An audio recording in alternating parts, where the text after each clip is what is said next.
Que Dieu vous bénisse.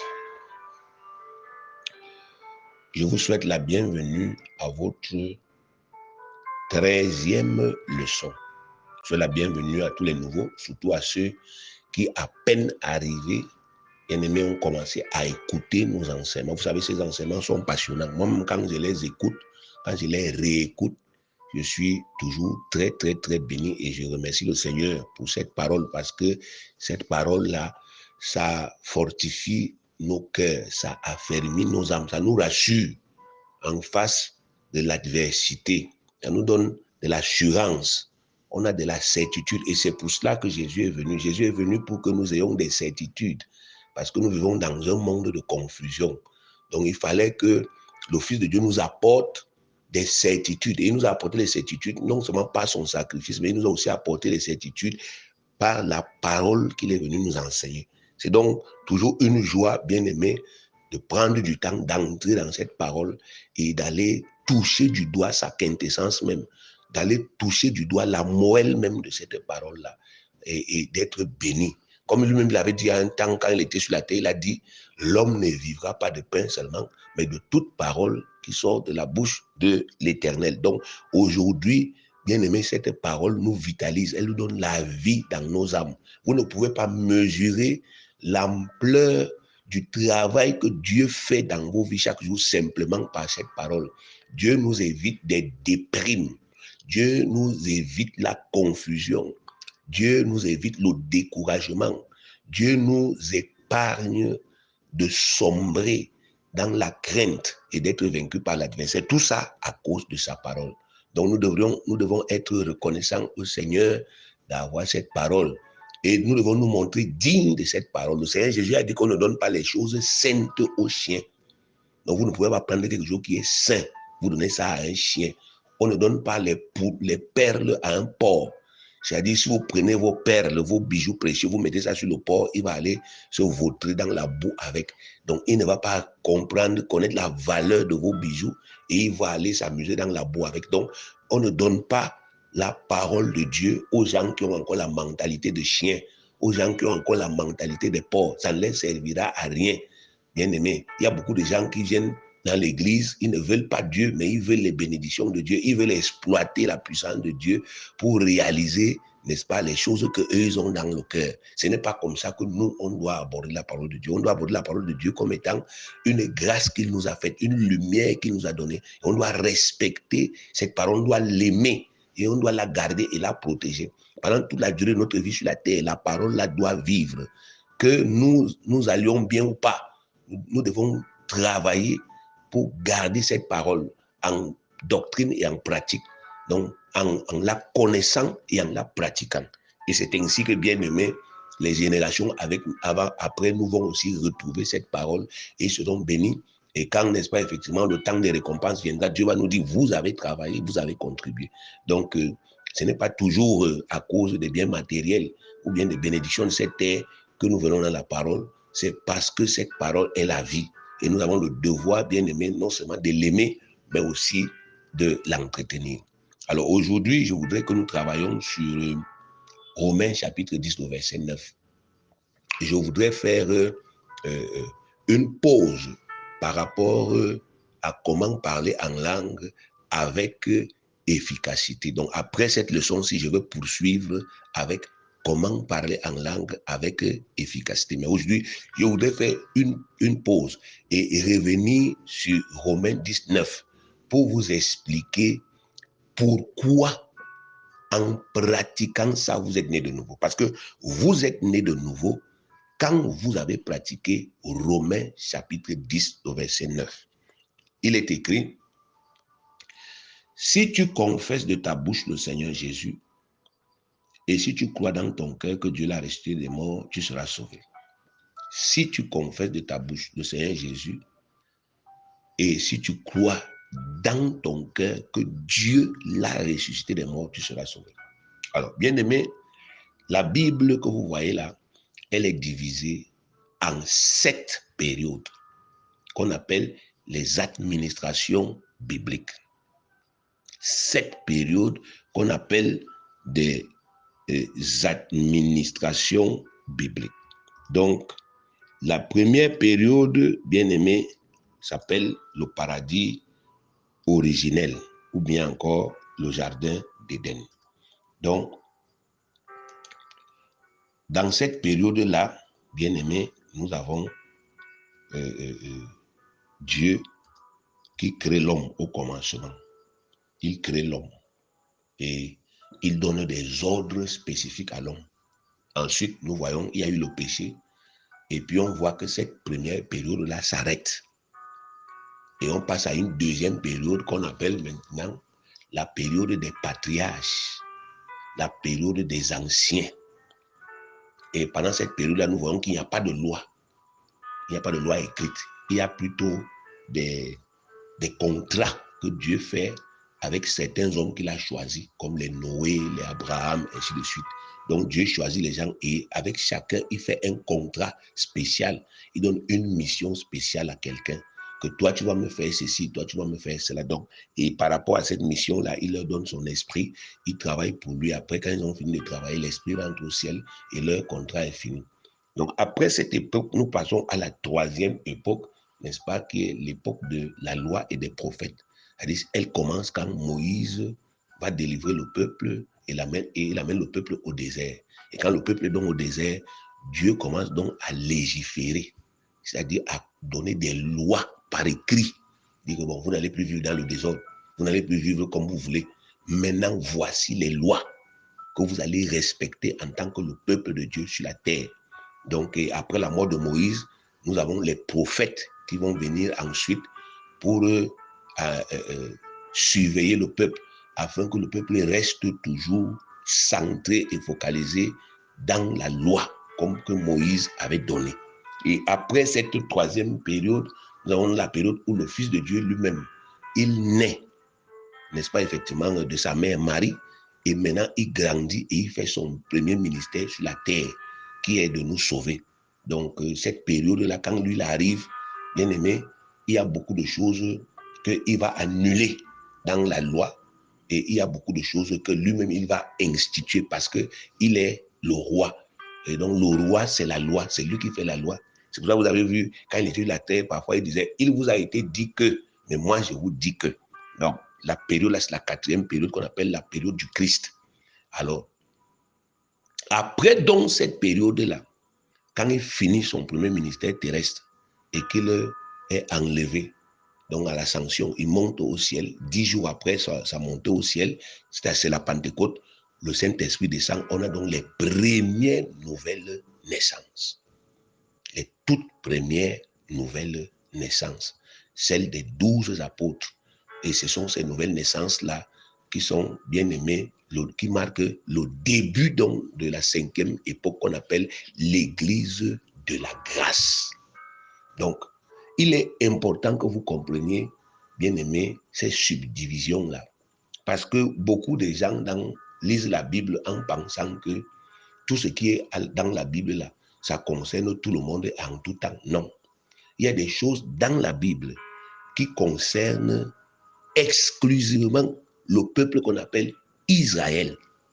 Il y a des choses dans la Bible qui concernent exclusivement le peuple qu'on appelle Église, corps de Christ. Pas épouse de Christ, mais corps de Christ. L'église épouse de Christ, c'est Israël. Quand il est venu chez son épouse, lui le Christ. Mais nous, il n'est pas dit que nous sommes ses épouses, il est dit que nous sommes ses frères. C'est comme ça que c'est écrit. Donc il y a des choses qui concernent l'église épouse de Christ, c'est-à-dire Israël, et il y a des choses qui concernent l'église corps de Christ, c'est-à-dire nous, les rachetés, les nés de nouveau. Au temps de Jésus, quand il était sur la terre, personne n'est jamais né de nouveau. Mais les gens étaient sauvés. Donc, après ce temps de l'église, viendra la sixième période qu'on appelle le parousia, en grec, c'est-à-dire l'apparition.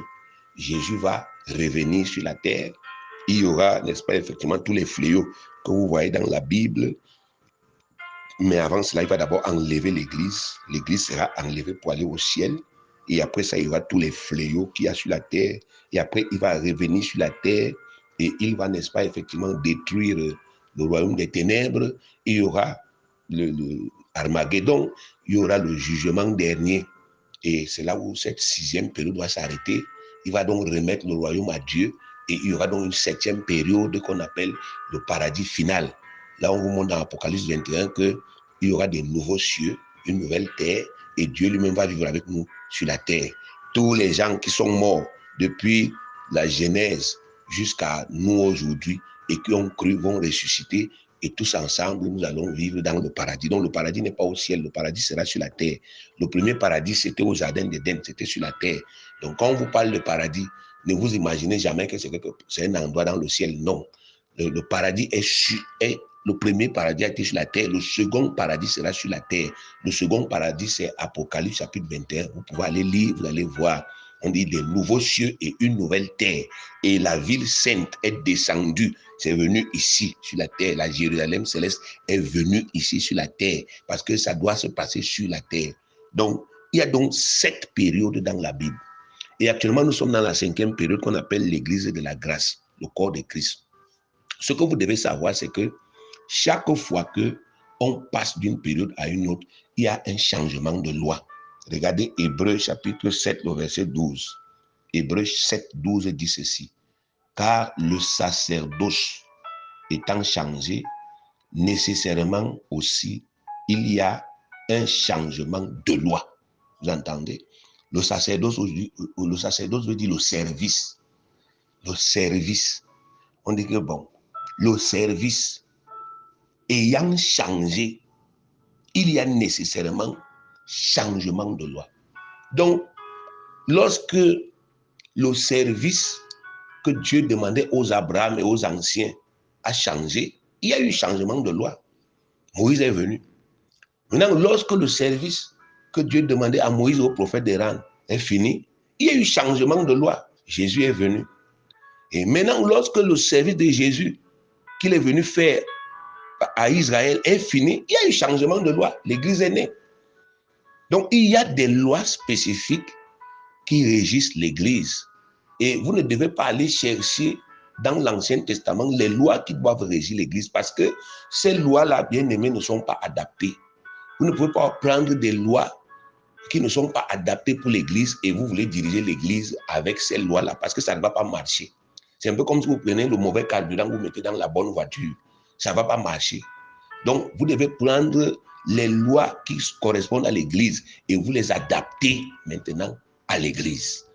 Alors, la manière dont on était sauvé, quand, n'est-ce pas, Jésus était sur terre, ce n'est forcément pas la même manière dont on est sauvé quand Jésus n'est plus sur terre en ce temps-ci. Quand Moïse était là, la manière dont on devait faire pour être sauvé quand Moïse était là, ce n'est pas la même chose qu'on doit faire aujourd'hui pour être sauvé quand Moïse n'est plus là. Au temps de Moïse, on disait que il faut mettre en pratique, n'est-ce pas, tous les commandements de la loi. Tous les commandements de la loi. Lévitique 18, verset 5. Vous observerez mes lois et mes ordonnances. L'homme qui les mettra en pratique vivra par elles. Je suis l'Éternel. Vous voyez? Il dit, vous observerez mes lois et mes ordonnances. L'homme qui les mettra en pratique vivra par elles. Il aura la vie par ces lois-là. On est Lévitique 18, verset 5. Donc, au temps de Moïse, celui qui voulait avoir la vie éternelle, il devait mettre les lois de Dieu que Moïse avait données là en pratique. Il devait respecter le sabbat. S'il viole le sabbat, il n'a pas la vie. Il devait, n'est-ce pas, effectivement pratiquer les 10 commandements. S'il ne pratique pas, il n'a pas la vie. Bon, mais maintenant, quand Jésus est venu, vous allez vous rendre compte que Jésus a commencé à dire aux gens, celui qui écoute ma parole et qui croit en celui qui m'a envoyé a la vie éternelle et ne vient plus en jugement. Prenez par exemple Jean. Nous allons lire dans Jean chapitre 5. Vous allez voir un peu ce que Jésus-Christ dit à l'intérieur. Jean chapitre 5. Voyons à partir du verset 24 ce qui est écrit.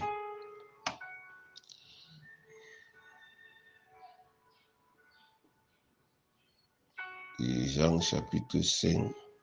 Oui, je suis.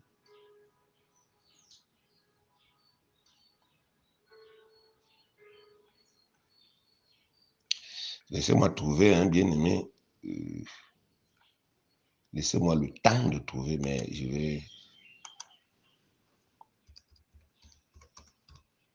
Ça ne va pas durer.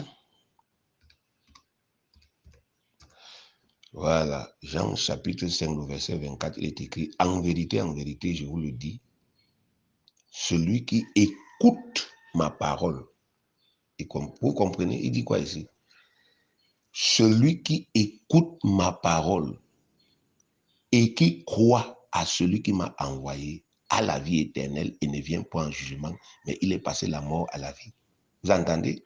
Celui qui écoute ma parole. Donc, les gens ont été sauvés, n'est-ce pas, effectivement, quand Jésus était là, simplement parce qu'ils ont pratiqué Jean 5, 24. Ils ont écouté la parole de Dieu. Donc, quelqu'un est parti écouter un jour quand Jésus prêchait. Il a écouté et il a dit, oui, je crois en Dieu. Le Dieu qui t'a envoyé, moi, je crois en lui. Et il a été sauvé. Terminé. Vous voyez? Donc, en chaque époque, bien aimé, Dieu a prescrit des principes ou des règles ou des clés pour être sauvé. Et le principe qui nous permet d'être sauvés, nous, aujourd'hui, il est écrit dans Romains 19. C'est écrit, si tu confesses de ta bouche le Seigneur Jésus et si tu crois dans ton cœur que Dieu l'a ressuscité des morts, tu seras sauvé. Ce principe-ci, vous ne pouviez pas l'appliquer lorsque Moïse était sur la terre. Même comme on avait déjà dit que Jésus allait naître. Vous ne pouviez pas l'appliquer et ça marche. Non. La période où ce principe-ci pouvait marcher, c'est la période qui a commencé depuis la Pentecôte. Donc, depuis la Pentecôte, tous les gens qui confessent de leur bouche que Jésus est leur Seigneur et qui en même temps croient dans leur cœur que Dieu l'a ressuscité des morts, ils sont automatiquement sauvés. C'est exactement comment ça se passe. Donc, c'est important que vous puissiez le comprendre. Parce qu'aujourd'hui, bien aimé, il y a beaucoup de confusion dans l'Église. Et puisque vous êtes appelés non seulement à connaître ces choses, mais aussi à pouvoir dispenser ces choses-là, vous devez savoir qu'est-ce que vous devez dire aux gens que vous rencontrez tous les jours pour qu'ils soient sauvés. Donc, c'est écrit, si tu confesses de ta bouche le Seigneur Jésus, et si tu crois dans ton cœur que Dieu l'a ressuscité des morts, tu seras sauvé. Ici, nous voyons bien aimé qu'il y a deux propositions. Si tu confesses de ta bouche le Seigneur Jésus, c'est la proposition principale. Et si tu crois dans ton cœur que Dieu l'a ressuscité des morts, c'est la proposition principale. Et maintenant, tu seras sauvé, c'est la proposition secondaire ou bien la proposition subordonnée. Donc, dans ce verset-là, nous avons deux types de propositions.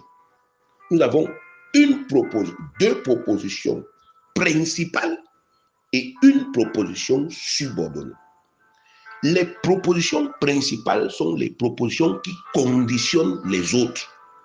Les propositions qui imposent leurs conditions et leurs lois aux autres.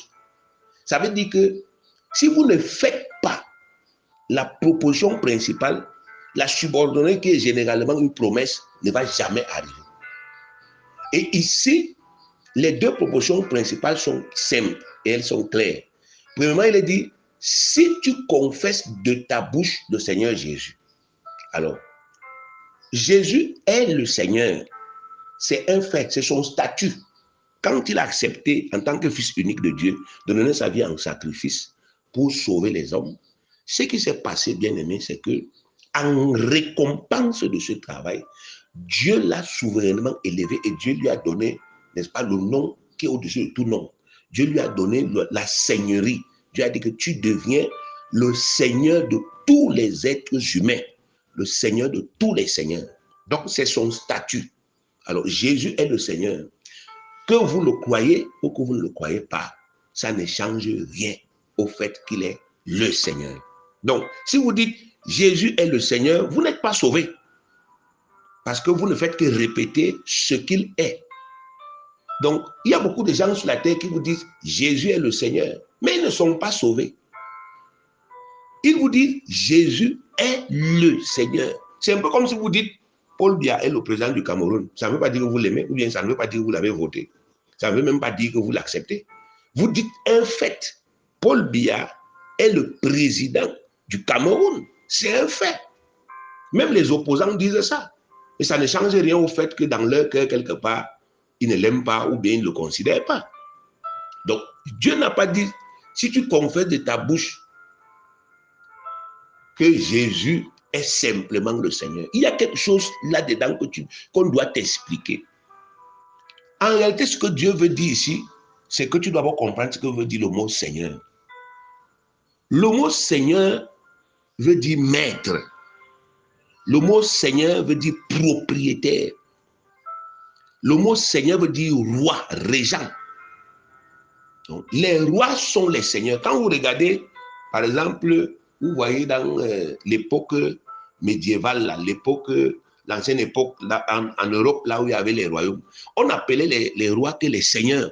On appelait le roi mon seigneur, mon seigneur. En réalité, on est en train de dire, c'est toi mon maître, c'est toi mon propriétaire, c'est toi mon roi, c'est toi qui as autorité et pouvoir sur moi. C'est toi qui as ma vie. Donc, le fait d'appeler ce roi mon Seigneur voulait dire qu'on reconnaissait que ce roi-là avait autorité sur soi. C'est la même chose que Jésus-Christ, bien-aimé, est pour nous. Et ce que Dieu voudrait ici que tu fasses, c'est quoi? C'est que toi-même, avec ta propre bouche, tu reconnaisses Jésus comme le Seigneur et le maître de ta vie. Donc, il n'est pas en train de dire confesse que Jésus est Seigneur, c'est-à-dire, comme n'est-ce pas effectivement une récitation. Il est en train de dire, dis avec ta bouche, si tu veux que je te sauve, moi Dieu, dis avec ta bouche que tu reconnais que Jésus est désormais le seul maître de ta vie. Dis ça à ce Jésus, c'est-à-dire mets-toi à genoux, mets-toi debout, ou soit couché haut, mais dis-lui que ça vienne de ton cœur, moi je vois. Dis-lui que tu reconnais que lui, Jésus-là, le Fils de Dieu, dis-lui que tu reconnais qu'il est désormais le maître de ta vie. Confesse sa seigneurie dans ta vie. Dis-lui que désormais, c'est à lui que toi, tu donnes la seigneurie, la royauté dans ta vie. Dis-lui que tu fais de lui le Seigneur, le maître et le propriétaire de ta vie. C'est ce que Romains 19 dit. Et en même temps, dis aussi avec ta bouche que, crois dans ton cœur que Dieu l'a ressuscité d'entre les morts. Parce que Dieu l'a ressuscité, ça c'est déjà un fait. Mais la question est, est-ce que tu acceptes ça? Il n'a pas dit qu'il s'est ressuscité, parce qu'il y a beaucoup de gens qui pensent que Jésus s'est ressuscité. Jésus-Christ ne s'est jamais ressuscité. Il était mort, donc il ne pouvait rien faire. C'est son Père qui l'a ressuscité. Et ici, il est écrit, tu dois reconnaître que c'est son Père qui l'a fait et tu dois le croire. Tu as dit, je crois. Oui, Jésus, je crois que ton Père Dieu t'a ressuscité d'entre les morts. Pourquoi? Parce que Dieu ne pouvait pas le ressusciter s'il n'était pas juste. Si Dieu l'a ressuscité, ça veut dire que Dieu a reconnu qu'il était juste. Et en croyant, en reconnaissant que Dieu l'a ressuscité, toi aussi, tu crois que tu proclames même inconsciemment que Jésus, tu es juste. Tu ne méritais même pas de mourir. Tu ne méritais pas de souffrir. C'est ce que tu fais, même inconsciemment, si tu ne le savais pas. Alors donc, dans Romains 19, il y a des vérités très importantes, bien aimés. Romains 19 fait appel, bien aimé, à vous, n'est-ce pas, effectivement, à votre engagement solennel. Vous savez, la Bible dit dans Proverbe 18, verset 21, la mort et la vie sont au pouvoir de la langue. Quiconque l'aime en mangera les fruits. La mort et la vie sont au pouvoir de la langue. Quiconque l'aime en mangera les fruits. Donc, bien aimé, Dieu est en train de vous dire ici que c'est à travers la parole qui sort de la bouche d'un homme que l'homme s'attire la mort, et c'est à travers la parole qui sort de la bouche d'un homme, que cet homme s'attire la vie. Donc, aujourd'hui, ce que Dieu voudrait que vous compreniez est simple. Il veut que vous compreniez que, comme c'est écrit dans Matthieu 12, verset 37, car par tes paroles tu seras justifié et par tes paroles tu seras condamné. Dieu veut que vous compreniez la prééminence de la parole. Dieu veut que vous compreniez que la parole exprime ce que vous êtes. Vous êtes ce que vous dites. Puisque lui, Dieu lui-même, il est ce que lui dit avec sa bouche. Quand il dit que je suis bon, tu n'as jamais vu Dieu. Mais tu lis là-bas dans la Bible qu'il est bon. Tu ne l'as jamais vu. Et quand tu dis, oui, Dieu, je crois que tu es bon, et bien aimé, que tu es sincère, tu commences à voir sa bonté. Quand tu dis à Dieu, Seigneur, malgré mes tares, je crois qu'à cause de ta bonté, là, tu ne vas pas me laisser. Toi, tu es bon, naturellement. Et ça veut dire que tu n'aimes pas voir tes enfants souffrir ou bien être maltraités. Donc, tu ne vas pas me laisser. Donc, quand toi-même, tu dis ça à Dieu, tu dis, j'ai lu que tu as dit que tu es bon. Et je crois en ça. À cause de ta bonté, là, tu ne vas pas m'abandonner. Mais bien aimé, si Dieu regarde ton cœur, il voit que tu es sincère, tu crois en sa bonté qu'il a dit dans sa parole, il te manifeste cette bonté. Parce qu'il est ce qu'il te dit qu'il est. Dieu veut aussi que tu comprennes que c'est comme ça qu'il attend que tu sois.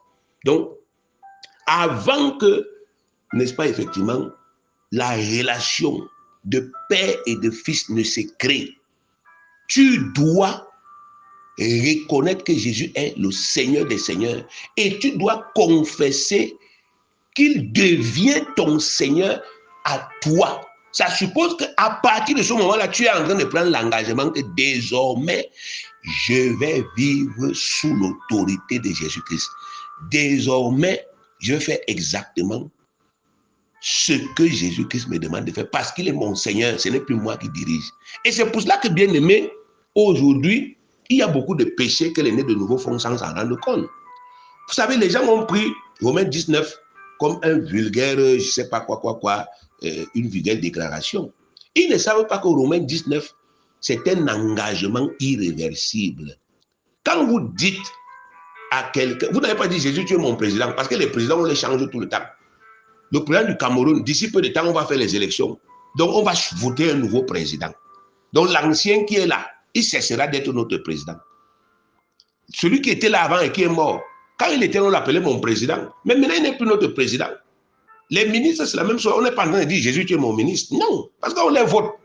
Et après, quand le mandat soit fini, on n'espère effectivement pas. Non, on dit tu es Seigneur. Quand vous avez un Seigneur, c'est à vie. Il ne va jamais changer. Regardez dans les pays là où il y a les rois. En Angleterre, il y a un roi.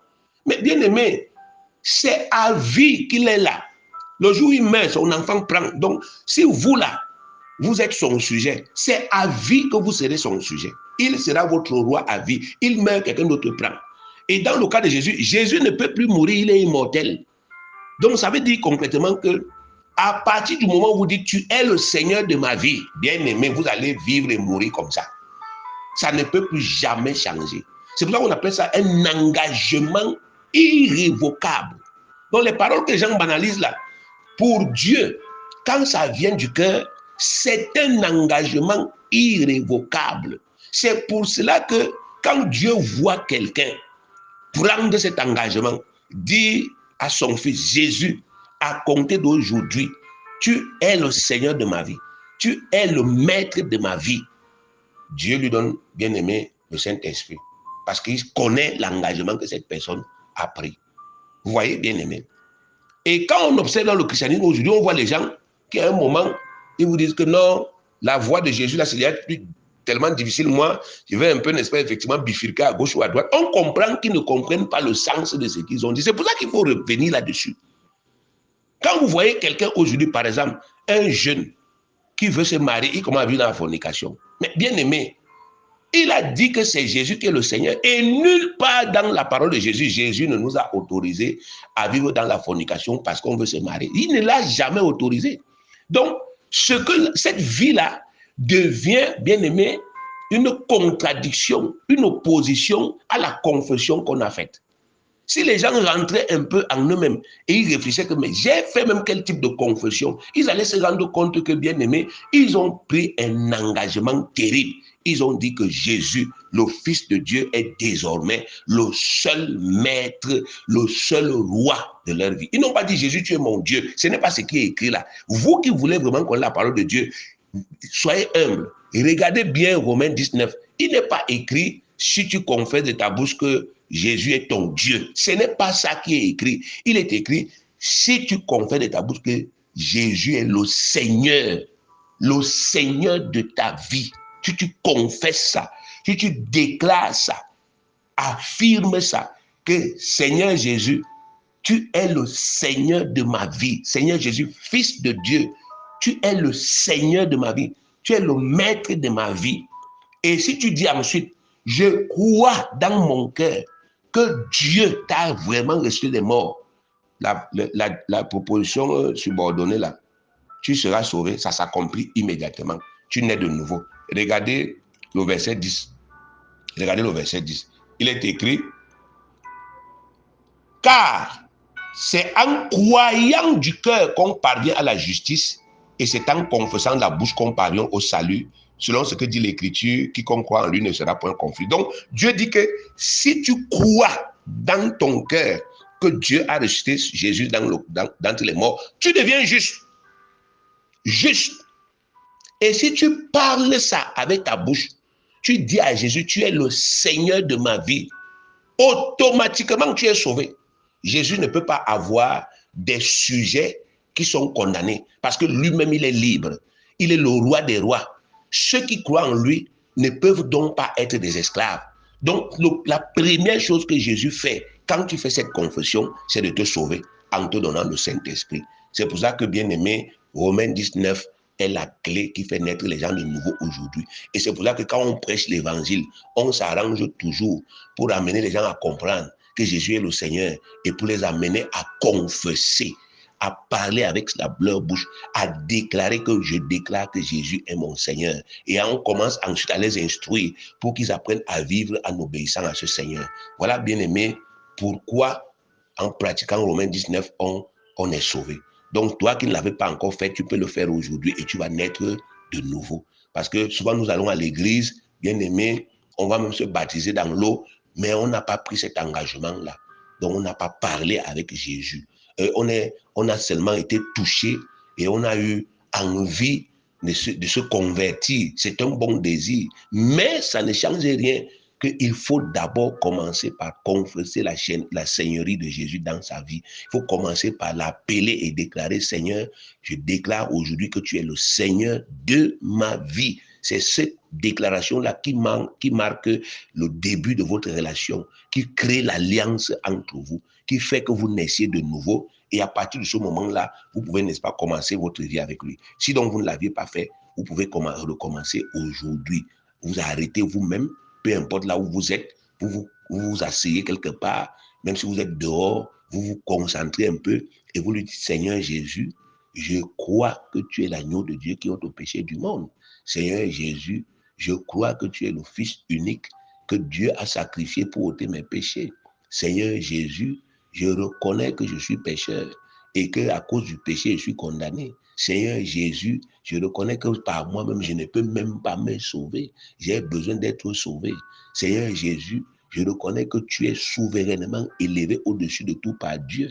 Aujourd'hui, c'est toi qui règnes. Tu es le chemin, la vérité et la vie. Fort de tout ça, Seigneur, moi, je prends l'engagement. Je sais que c'est toi le chemin. Je sais que c'est toi le sauveur. Je prends l'engagement aujourd'hui de déclarer avec ma bouche que tu es le Seigneur de ma vie. Je t'assujettis ma vie, je te donne ma vie, je fais de toi le maître de ma vie. Et je crois dans mon cœur que Dieu t'a reçu d'entre les morts. Je suis sauvé. Que Dieu vous bénisse au nom de Jésus.